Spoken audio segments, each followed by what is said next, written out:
여러분 삶의 페이스메이커이자 달리면서 듣는 러닝 라디오 러너스 하이입니다. 저는 경쟁을 좋아하는 편은 아니지만 살다 보면 간혹 상대보다 우위에 서야 하는 경우가 분명히 있습니다. 경쟁이 불가피한 시점에 유리한 사람은 어떤 사람일까요? 보다 더 강한 자, 높은 자, 많은 자이겠죠.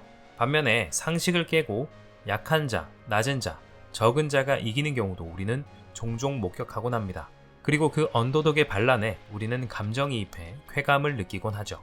이를 잘 대변하는 일화가 바로 다윗과 골리앗의 싸움입니다. 기독교인이 아니더라도 한 번쯤은 들어봤을 법한 아주 유명한 사건이죠. 어린 양치기에 불과했던 다윗은 키가 2m도 훌쩍 넘는 거구의 전사 골리앗을 한 방에 쓰러뜨리고 위기에 처한 이스라엘 민족을 구할 수 있었습니다. 어떻게 그럴 수 있었을까요? 그리고 제가 오늘 소개해드릴 오합지졸의 농구팀은 어떻게 최강의 팀을 격파할 수 있었을까요? 난독증을 가진 한 남자는 어떻게 최고의 변호사가 될 수 있었을까요? 그 외에 가난, 장애, 약점을 가진 보통 사람들은 어떻게 강자를 이길 수 있었을까요? 말콤 글래드웰의 책 다윗과 골리앗에 그 비밀이 숨어 있습니다. 그럼 지금부터 평범한 사람이 거인을 이기는 기술을 알려드리겠습니다. 함께 달려보시죠. 들어가며 다윗과 골리앗은 평범한 사람이 거인과 맞섰을 때 발생하는 일을 다룬 책이다. 여기에서 거인이란 군대와 강한 전사부터 장애, 불운, 억압에 이르기까지 온갖 종류의 강력한 적수를 의미한다. 이 책의 각 장은 유명하건 무명이건 평범하건 뛰어나건 거대한 도전에 직면하여 대응할 수밖에 없었던 상이한 인물들의 이야기를 들려준다. 규칙대로 해야 할까? 아니면 본능을 따라야 할까? 끈기 있게 버텨야 할까? 아니면 포기해야 할까? 보복해야 할까? 아니면 용서해야 할까? 이 이야기들을 통해 나는 두 가지 생각을 탐구하고 싶다. 첫째는 우리가 우리 세계에서 가치 있다고 생각하는 것 대부분이 이렇게 한쪽으로 치우친 대립에서 나온다는 것이다. 압도적인 역경에 맞서는 행위가 위대함과 아름다움을 만들어내기 때문이다. 둘째는 우리가 이런 유형의 대립을 끊임없이 오해한다는 것이다. 우리는 이런 대립을 오독하고 잘못 해석한다. 거인들은 우리가 생각하는 것과 다르다. 거인들의 강점처럼 보이는 특성들이 종종 치명적인 약점의 원인이 되기도 한다. 또한 약자라는 사실이 종종 우리가 인식하지 못하는 방식으로 사람을 뒤바꿀 수도 있다. 약자라는 입장은 종종 문을 열어 기회를 만들어주고 약자가 아니었다면 상상도 하지 못했을 것들을 가르치고 깨닫게 해주며 가능하게 해줄 수 있다. 우리에게는 거인에 맞설 때에 더 나은 지침이 필요하다. 그리고 해당 여정을 시작하는 데는 3000년 전 엘라 골짜기에서 다윗과 골리앗 사이에 벌어진 영웅적 대결보다 더 좋은 출발점은 없다. 역사학자 모셰 가르시엘이 쓴 것처럼 이스라엘군이 보기에 골리앗이 강한 팔로 굵은 손잡이와 길고 무거운 쇠창날이 달린 저 무시무시한 창을 던지면 어떤 청동방패와 청동갑옷도 뚫어버릴 것만 같았다. 왜 이스라엘인들이 골리앗과 싸우겠다고 나서지 않았는지 알겠는가? 그때 다윗이 나타났다. 사울왕은 다윗이 싸워볼 기회라도 갖도록 칼과 갑옷을 주려 했다. 그러나 다윗은 이를 거절했다. 익숙하지 못하니 이것을 입고 가지 못하겠나이다. 그 대신 다윗은 매끄러운 돌 5개를 집어들어 어깨에 맨 주머니에 담았다. 그런 뒤 양치기 지팡이를 들고 골짜기를 내려갔다. 골리앗은 소년이 다가오는 것을 보고 모욕감을 느꼈다. 노련한 전사와 맞붙을 것으로 여겼기 때문이다. 그런데 전사는커녕 가장 비천한 직업 중 하나인 양치기 소년이 보였다. 소년은 골리앗의 칼에 맞설 무기로 양치기 지팡이를 쓰려는 것 같았다. 골리앗이 지팡이를 가리키며 말했다. 네가 나를 개로 여기고 막대기들을 가지고 내게 나와왔느냐. 그리고 그 다음에 일어난 일은 전설이 되었다. 다윗이 돌 하나를 물매의 가죽 주머니에 집어넣고 골리앗의 노출된 이마를 향해 쏘았다. 골리앗은 기절하여 쓰러졌다. 그러자 다윗은 골리앗에게로 달려가 거인의 칼을 빼앗아 그의 목을 뱉다. 성서에는 블레셋인들은 자기 용사의 죽음을 보고 도망하는지라 라고 나온다. 이 대결에서는 하늘이 두 쪽 나도 이길 수 없다고 예상되던 약자가 기적적으로 승리를 거두었다. 이후 수세기 동안 우리는 이 이야기를 이런 식으로 서로에게 전해왔고 다윗과 골리앗이라는 말은 있을 법하지 않은 승리에 대한 비유로 우리의 언어 속에 새겨졌다. 다윗과 골리앗 사건에 대한 이런 설명 대부분이 틀렸다는 것이 문제다. 그날 엘라 골짜기에서 벌어진 일을 두고 왜 그토록 많은 오해가 있는 걸까? 이 결투는 한편으로는 힘에 대한 우리의 가정이 어리석다는 것을 보여준다. 사울 왕이 다윗의 승산에 대해 회의적이었던 이유는 다윗은 몸집이 작은 반면 골리앗은 거구였기 때문이다. 사울 왕은 힘을 육체적 능력 측면에서 생각했다. 그는 힘이 다른 형태로도 나타날 수 있다는 것, 그러니까 규칙을 깨고 육체적 능력을 속도와 기습 공격으로 대체할 수 있다는 것을 알지 못했다. 사울 왕만 이런 실수를 하는 건 아니다. 이 책에서 나는 우리가 오늘날에도 그런 실수를 계속 되풀이하여 자녀 교육법에서부터 범죄 및 무질서와 싸우는 방법에 이르기까지 모든 측면에 영향을 주고 있다는 주장을 펼치려 한다. 하지만 여기에는 더 심오한 두 번째 문제가 존재한다. 사울 왕과 이스라엘인들은 자신들이 골리앗에 대해 알고 있다고 여겼다. 그들은 골리앗을 어림잡아 평가해보고 그의 능력을 성급하게 단정했다. 하지만 그들은 실제로는 골리앗을 알지 못했다. 진실은 골리앗의 행동에 이상한 점이 있었다는 것이다. 골리앗은 강한 전사로 여겨졌다. 그런데 그는 강한 전사처럼 행동하지 않았다. 그는 시종을 데리고 골짜기 아래로 내려왔다.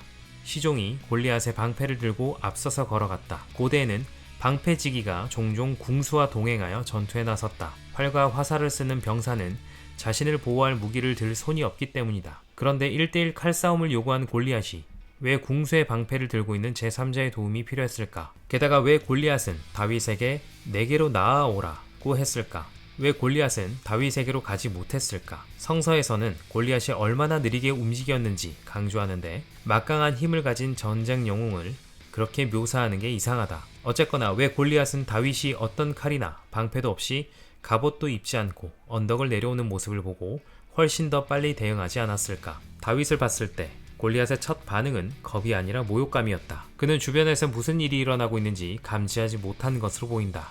마침내 그가 양치기 지팡이를 들고 오는 다윗을 발견한 뒤에 한 말은 더 이상하다. 네가 나를 개로 여기고 막대기들을 가지고 내게 나아왔느냐? 막대기들이라고? 다윗은 막대기 하나만 들고 있었다. 사실 현재 의료 전문가의 다수가 골리앗이 치명적인 질병을 앓고 있었을 거라고 믿고 있다. 골리앗이 외양이나 말투로 미루어 뇌하 수체의 양성 종양으로 발생하는 말단 비대증을 앓았던 것으로 추정된다. 이 종양은 인간 성장 호르몬을 과잉 생성하는데 골리앗이 엄청난 거부였던 이유가 이것으로 설명된다. 게다가 말단 비대증의 가장 흔한 증상 중 하나가 시력 악화다. 뇌하 수체 종양이 눈으로 이어지는 신경을 압박할 정도까지 커져서 말단 비대증이 있는 사람들은 종종 심각한 시야 제한과 복시를 겪는다. 골리앗은 왜 시종의 안내를 받아 계곡 아래로 내려갔을까? 시종이 그의 시각 안내인이었기 때문이다. 골리앗은 왜 그렇게 느릿느릿 움직였을까? 주위 세상이 흐릿해 보였기 때문이다. 골리앗은 다윗이 규칙을 바꿔버린 걸 왜 그렇게 늦게 깨달았을까? 다윗이 가까이 올 때까지 보지 못했기 때문이다. 그는 내게로 오라. 내가 네 살들을 공중의 새들과 들판의 짐승들에게 주리라 라고 소리쳤는데 해당 요구에 그의 취약성에 대한 암시가 담겨있다. 네가 내게 가까이 와야 한다. 그렇지 않으면 난 네가 어디 있는지 모르니까. 그리고 다른 방식으로는 도저히 설명이 안 되는 네가 나를 개로 여기고 막대기들을 가지고 내게 나아왔느냐라는 말도 있다. 다윗은 막대기 하나만 들고 있었다. 그런데 골리앗은 2개로 보았다. 이스라엘인들이 높은 산등성이 위에서 본 것은 위협적인 거인이었다. 그를 거구로 만든 바로 그 요인이 실제로는 그의 가장 치명적인 약점의 원인이기도 했다. 온갖 유형의 거인들과의 싸움에서 얻은 중요한 교훈이 여기에 있다. 힘있고 강하게 보인다고 해서 실제도 그런 것은 아니다. 다윗은 용기와 믿음으로 힘을 얻어 골리앗을 향해 내달렸다. 골리앗은 다윗이 다가오는 것을 보지 못한 데다 판세가 어떻게 뒤집혔는지 이해하기에는 너무 몸이 크고 둔하여 시야까지 흐릿하여 패하고 말았다. 오랜 세월 동안 우리는 이런 이야기들을 잘못 말해왔다. 다윗과 골리앗은 그 이야기들을 바로잡는 책이다.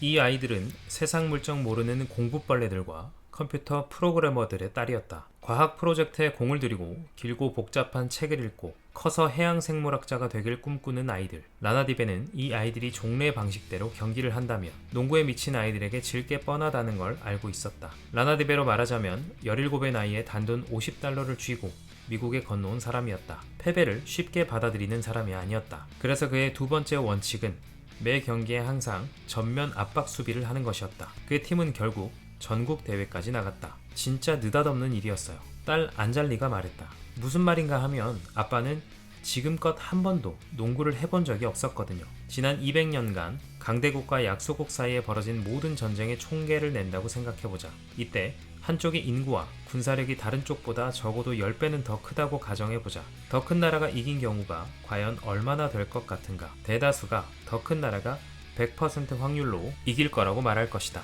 10배 차이는 엄청난 거니까. 하지만 실제 답을 들으면 아마 놀랄 것이다. 몇 년 전 정치학자 이반 아료긴 토프트가 계산해보니 71.5%라는 수치가 나왔다. 3분의 1에 약간 못 미치는 비율로 더 약한 국가가 승리한 것이다. 우리는 약자가 승리하기는 거의 불가능할 거라고 생각한다. 다윗과 골리앗의 이야기가 아직까지 강한 울림을 주는 이유가 그 때문이다.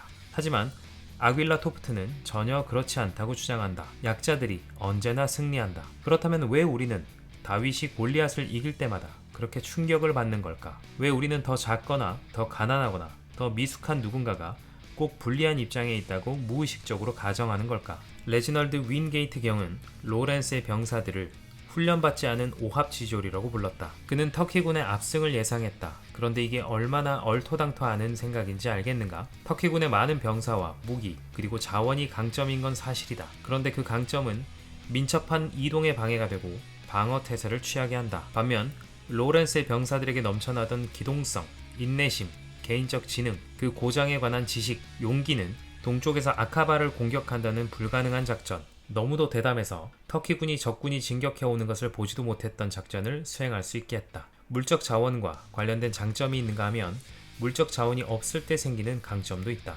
약자가 자주 승리하는 이유는 후자가 때때로 전자와 전적으로 대등하기 때문이다. 로렌스는 터키군이 강세인 곳이 아니라 취약한 곳, 가장 멀고 가장 황량한 변방의 철로를 따라 공격했다. 레드우드 시티는 경기에서 강팀이 약팀 못지않게 취약한 부분인 인바운드 패스를 공략했다. 다윗은 골리앗을 상대로 자신이 질 게 뻔한 백병전을 벌이지 않았다. 그 대신 뒤로 뚝 떨어져 계곡 전체를 전장으로 삼았다. 레드우드 시티의 선수들도 같은 전술을 사용하여 농구 코트의 94피트 전체를 수비했다. 전면 압박 수비는 팔이 아니라 다리로 한다. 능력을 노력으로 대체하는 전술이다. 이것은 로렌스의 베두인족처럼 정규전에 익숙하지 않고 기동성, 인내심, 개인적 지능, 용기가 자산인 사람들을 위한 농구다. 1971년 1월 포드햄 대학교의 램스 팀이 매사추세츠 대학교의 레드맨 팀과 시합을 했다. 경기는 에머스트에 있는 케이지라는 전설적인 경기장에서 펼쳐졌다. 레드맨은 1969년 이후 이 경기장에서 한 번도 패한 적이 없었다. 램스와의 전적은 11승 1패였다. 레드맨의 스타는 다름 아닌 농구 역사상 최고의 선수 중 한 명으로 꼽히는 줄리어스 어빙이었다. 매사추세츠 대학교 팀은 아주 강했다. 반면 포드햄 팀은 브롱크스와 브루클린 출신의 오합지졸이었다. 게다가 센터를 맡은 선수가 연습 첫 주에 무릎이 찢어져 빠지는 바람에 현재 이 팀에서 최장신 선수의 키가 약 194cm였다. 선발 포워드인 찰리 예버트는 약 188cm 밖에 되지 않았다. 하지만 램스 팀은 경기 시작 버저가 울리는 순간부터 전면 압박 공격을 시작했고 절대 느슨해지지 않았다. 우리는 13대 6까지 훌쩍 앞서 나갔어요. 그리고 나머지 시간은 전쟁이었죠. 당시 포드햄의 코치였던 디거 펠프스는 이렇게 회상한다. 우리 선수들은 거친 도시 아이들이었어요. 우리는 94피트의 코트 전체를 잘 이용했어요. 우리가 곧 상대팀이 제 기량을 발휘하지 못하게 만들 걸 알고 있었죠. 펠프스는 어빙을 마크하기 위해 브롱크스 출신의 끈질긴 아일랜드나 이탈리아 아이들을 차례로 내보냈고 이 악바리들은 차례로 반칙을 해 퇴장당했다. 그중 누구도 어빙만큼 잘하는 선수는 없었다. 하지만 그건 문제가 되지 않았다. 포드햄이 87대 79로 승리를 거두었으니까. 농구의 많은 사람이 압박 수비를 신뢰하지 않는다. 완벽한 전법이 아니기 때문이다. 이 전법은 공을 자유자재로 다루고 빈틈없이 패스하는 선수들로 이루어진 훈련이 잘 된 팀에게는 무너질 수 있다. 라나디베도 이 점을 선뜻 인정했다. 상대팀이 레드우드 시티를 이기기 위해서는 마찬가지로 압박 수비만 하면 되었다. 레드우드 시티의 아이들은 같은 방식으로 보복할 만큼 뛰어난 선수들이 아니었다. 하지만 압박 수비에 대한 모든 반대는 요점을 놓치고 있다. 만약 라나디베의 아이들이나 기대 이상의 성과를 낸 포드햄의 오합지졸이 전통적 방식으로 경기를 했다면 아마 30점 차이로 패배했을 것이다.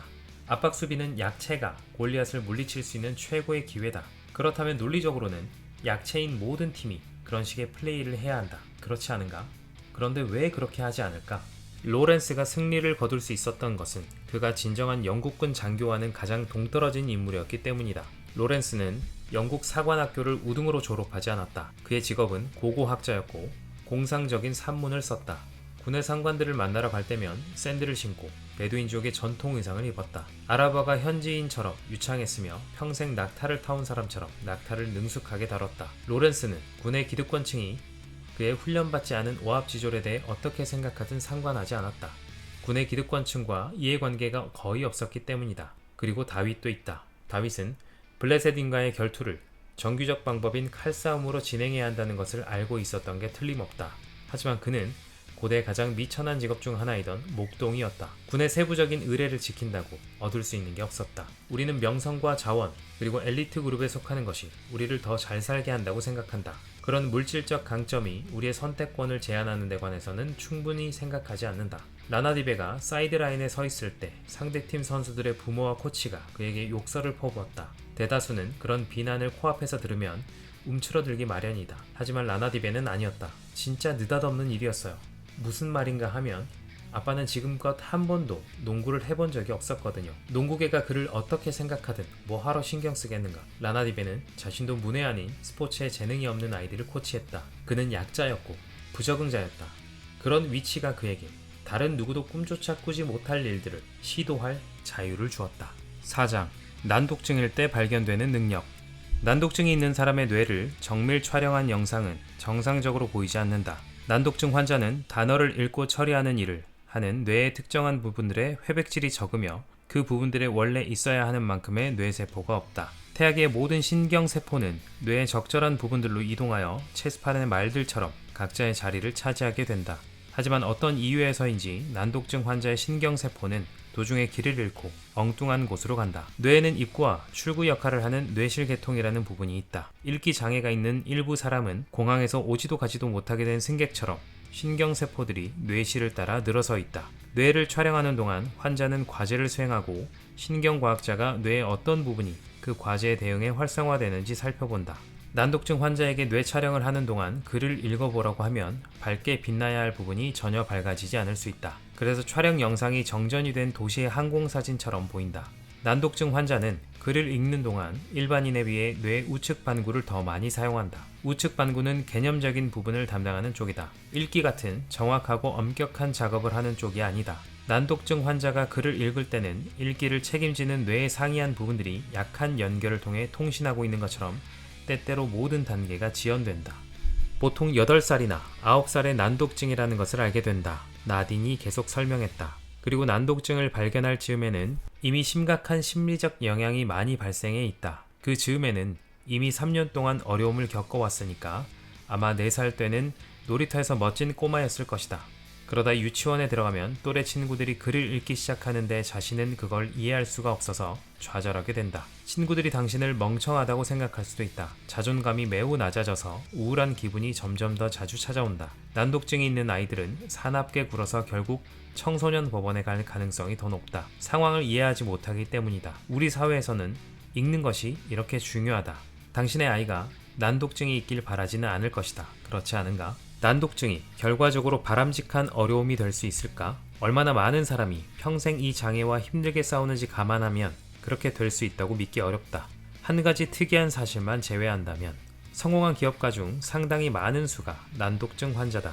런던시티 대학교의 줄리 로건이 수행한 최근의 연구는 3분의 1 정도라는 수치를 제시했다. 이 목록에는 지난 수십 년 동안의 가장 유명한 혁신자들이 상당수 포함되어 있다. 영국의 억만장자 기업가 리처드 브랜슨도 난독증이다. 본인의 이름을 붙인 할인중개회사의 설립자 찰스 슈왑, 휴대전화의 개척자 크레이그 맥카우, 제트블루 항공사의 설립자 데이비드 닐리먼, 대형 기술업체인 시스코의 CEO 존 체인버스, 킨코스의 설립자 폴 오팔라도 난독증이다. 몇 명만 꼽아도 이 정도다. 신경과학자 샤론 톰슨 실은 한 명문대학교의 기부자 모임에서 강연을 하다가 학습장애 진단을 받은 사람이 얼마나 되는지 즉흥적으로 물어보았던 때를 기억한다. 당시 모임의 참석자 대다수가 성공한 기업가들이었다. 그녀는 절반 정도의 손이 올라갔어요 라고 말했다. 믿기지 않을 정도였죠. 이 사실은 두 가지로 해석할 수 있다.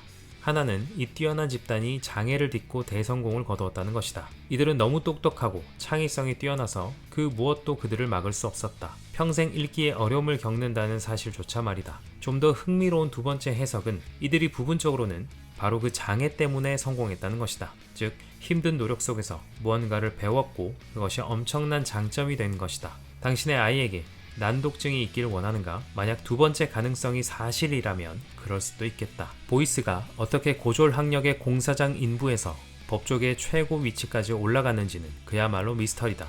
법은 읽기를 중심으로, 그러니까 사건과 의견과 학문적 분석을 중심으로 세워진 체계다. 그리고 보이스는 읽는 것이 고역인 사람이다. 그가 법률적 진로를 검토해본 자체가 제정신이 아닌 것처럼 보인다. 하지만 이 책을 읽고 있다면 당신은 이미 어려움 없이 글을 읽을 줄 아는 사람이라는 것을 잊지 말자. 그건 당신이 아마 읽는 문제를 피해갈 수 있는 모든 지름길과 전략과 우회로를 결코 생각해볼 필요가 없었다는 뜻이다. 제가 더 빨리 읽을 수 있다면 더 쉽게 할 수 있는 일이 많을 겁니다. 라고 보이스가 말했다. 그건 의심의 여지가 없어요. 하지만 다른 한편으로 보면 많은 것을 읽지 못하고 듣기와 질문으로 배운다는 건 제가 문제들을 기본적인 부분으로 단순화해야 한다는 뜻입니다. 그리고 그건 아주 큰 힘을 발휘합니다. 재판에서 판사도 배심원도 그 주제의 전문가가 될 만한 시간이나 능력이 없기 때문입니다. 제 강점 중 하나는 그들이 이해할 수 있도록 사건을 제시하는 겁니다. 그의 상대들은 대개 주어진 문제에 대해 가능한 한 모든 분석을 읽는 학자 유형이다. 이들은 자꾸만 지나치게 세부적인 문제로 빠져든다. 보이스는 그러지 않는다. 보이스가 가진 한 가지 특별한 기술이 그가 그렇게 변호사 일을 잘하는 이유를 설명하는 데 도움이 된다. 그는 뛰어난 청자다. 하지만 보이스가 그 기술을 어떻게 발달시키게 되었는지 생각해보라. 5장. 사람을 강하게 만드는 폭격. 1940년 가을에 오래전부터 예견된 공격이 마침내 시작되었다. 독일군 폭격기들은 연속 57일간의 파괴적인 야간 폭격을 시작으로 8개월 동안 굉음을 내며 런던 상공을 누비면서 고성능 폭탄수만 기와 소위탄 100만 기 이상을 투하했다. 4만 명이 목숨을 잃었고 4만 6천 명이 부상을 당했다. 건물 100만 곳이 손상되거나 파괴되었다. 런던 이스트엔드 구역은 온 동네가 초토화되었다. 영국 정부의 관료들이 두려워했던 모든 상황이 벌어진 것이다. 단, 런던 시민이 어떻게 대응할지에 대한 예측이 전부 틀린 것만 제외하고 말이다. 패닉은 나타나지 않았다. 런던 교외에 세운 정신병원들은 아무도 찾지 않아 군용으로 전환되었다. 폭격이 시작되면서 수많은 여성과 아동을 시골로 대피시켰다. 하지만 도시에 머물러야 하는 사람들은 대체로 남아있었다. 런던 대공습이 계속되고 독일의 공격이 갈수록 더 맹렬해지면서 영국 당국은 놀랍게도 폭격에 직면했을 때의 용기뿐 아니라 무관심에 가까운 무언가를 알아차리기 시작했다. 맥커디는 폭탄이 떨어졌을 때 영향을 받은 사람들이 3개 그룹으로 나뉜다고 주장했다. 첫 번째 그룹은 사망자들이다. 맥커디는 두 번째 그룹은 간발의 차로 폭격을 피한 사람들이라고 명명했다. 이들은 폭발을 느끼고 파괴의 현장을 목격했다. 학살의 공포를 느끼고 아마 부상을 당했을 수도 있다. 하지만 이들은 살아남았다. 깊은 인상이 새겨진 채로 그는 세 번째 그룹은 멀리서 폭격을 피한 사람들이라고 언급했다. 이들은 사이렌 소리를 듣고 머리 위에서 적군의 폭격기들을 본다. 폭탄이 터지는 우레와 같은 소리도 듣는다. 하지만 폭탄이 길 아래쪽이나 다음 블록에 떨어진다. 이들에게 폭격의 결과는 간발의 차로 폭격을 피한 사람들과 정반대다. 이들은 살아남았고 맥커디는 두세 번 그런 일이 일어나면 공격과 관련된 감정이 무엇도 자신을 해치지 못한다는 느낌에서 오는 흥분감이 된다고 썼다. 간발의 차로 폭격을 피하면 정신적 외상을 입는다. 그런데 멀찍이 떨어져서 피하면 자신이 천하무적이라고 여기게 된다. 그렇다면 왜 런던 시민은 대공습에 그렇게 동요하지 않았을까? 800만 명 이상이 사는 대도시 전역에서 4만 명의 사망자와 4만 6천 명의 부상자가 나왔다는 것은 간발의 차로 공습을 피하여 정신적 외상을 입은 사람들보다 멀찍이 떨어져서 폭격을 경험하고 대담해진 사람들이 더 많았다는 의미다. 우리 모두는 공포를 쉽게 느낄 뿐 아니라 또한 두려운 상태를 겁내는 경향이 있다. 그리고 공포를 극복하면 흥분감이 생긴다. 공습이 벌어지면 극심한 공포에 빠질지 모른다고 두려워해왔지만 막상 공습이 일어나면 겉으로는 다른 사람에게 차분한 모습만 보여준다. 그리고 안전해지면 예전의 불안과 현재 안도감, 안전하다는 느낌이 대조를 이루며 자신감이 높아진다. 그런 자신감이 용기의 아버지이자 어머니다. 1960년대 초에 마빈 아이젠슈타트라는 의사가 혁신자, 예술가, 기업가 등의 창의적인 사람들을 인터뷰하여 이들의 패턴과 경향을 찾는 프로젝트를 시작했다. 대답을 분석하던 그는 특이한 사실을 알아차렸다. 그들 가운데 놀라울 정도로 많은 사람이 어린 시절에 부모를 잃었다는 점이다. 아이젠슈타트는 자신이 조사하는 집단이 상당히 소규모여서 이 발견이 우연에 불과할 가능성이 있음을 알고 있었다. 하지만 이 사실이 계속 마음에 걸렸다. 우연이 아니면 어쩌지? 만약 이 사실이 무언가를 의미한다면? 아이젠슈타트는 신뢰성 있는 신상 정보를 찾을 수 있었던 573명의 저명 인사 중 4분의 1이 10살 이전에 부모 중 적어도 한쪽을 잃었다는 사실을 발견했다. 15살 때까지 적어도 한쪽 부모가 사망한 경우는 34.5%, 20살 때까지는 45%였다. 질병, 사고, 전쟁으로 수명이 지금보다 훨씬 낮았던 20세기 전이라고 해도 이것은 놀랄만한 수치였다. 아이젠슈타트가 연구를 추진하던 것과 같은 시기에 역사가 루실 이레몽거가 영국 총리의 역사에 관해 쓰기 시작했다. 이레몽거는 19세기 초부터 제2차 세계대전이 시작될 때까지의 시기에 초점을 맞추었다. 그녀는 영국이 세계 최강대국이던 시기에 영국 정치에 수장자리에 오를 수 있었던 사람을 예측할 수 있는 배경과 특성이 무엇인지 궁금했다. 그러나 아이젠슈타트와 마찬가지로 이레몽고는 너무 자주 발견되어 이것이 그냥 지나쳐서는 안 되는 현상이 아닌가라는 의문을 가지기 시작한 한 가지 사실 때문에 옆길로 새게 되었다. 그 사실은 이레몽거가 수집한 표본의 총리 중 67%가 16살 전에 한쪽 부모를 잃었다는 점이었다. 영국의 총리 대부분이 배출된 사회 경제적으로 상류층인 사람들이 같은 시기 동안 부모를 잃은 비율의 거의 2배에 이르는 수치였다. 미국의 대통령들에게서도 같은 패턴이 발견되었다. 조지 워싱턴에서 버락 오바마에 이르기까지 역대 미국 대통령 44인 중에서 12인이 어렸을 때 아버지를 잃었다. 그러나 아이젠슈타트, 이레몽거, 그리고 그 밖의 사람들이 제시한 증거들은 부모의 죽음이 멀리서 폭격을 피한 것과 같은 영향도 미친다고 암시한다. 아버지가 자살을 하고 어릴 때 이루 말할 수 없는 고통을 받아 그 시절을 기억의 가장 먼 구석으로 밀어버렸다고 해도 그런 경험이 결국 어떤 도움이 될 수 있다. 브라운은 고아가 되는 것이나 결핍을 겪는 것을 지지한다는 말이 아니다. 하지만 저명 인사가 된 이런 고아의 존재는 경우에 따라서는 결핍이 미덕이 될 수 있음을 암시한다. 어떠셨나요? 우리는 모두 컴플렉스 하나씩은 가지고 있습니다. 누군가는 그 컴플렉스 때문에 주저앉지만 누군가는 그 컴플렉스를 딛고 일어서 더 멀리 뛰는 삶을 살아갑니다. 저는 과거에 다윗은 약했음에도 불구하고 골리앗을 이겼다고 생각했습니다. 하지만 다시 보니 다윗은 약했기 때문에 승리할 수 있었던 것 같습니다. 단순히 정신 승리가 아닙니다. 저 또한 실제 경험했기 때문에 그 결점과 결핍의 힘을 알고 있습니다. 여러분도 오늘의 이야기를 계기로 혹시나 여러분을 좌절하게 했던 약점이 있다면 그것을 발판 삼아 더 도약하는 기회로 삼으시길 바라겠습니다. 연은 순풍이 아니라 역풍에 가장 높이 납니다. 저 또한 수많은 골리앗이 난무하는 이 유튜브 신에 뒤늦게 참전한 다윗으로서 약점을 10분 활용해서 오로지 러너 여러분들의 성장과 발전을 응원하는 것에 초점을 맞추겠습니다. 또 좋은 책 골라오겠습니다. 그럼 다음 러닝에서 만나요.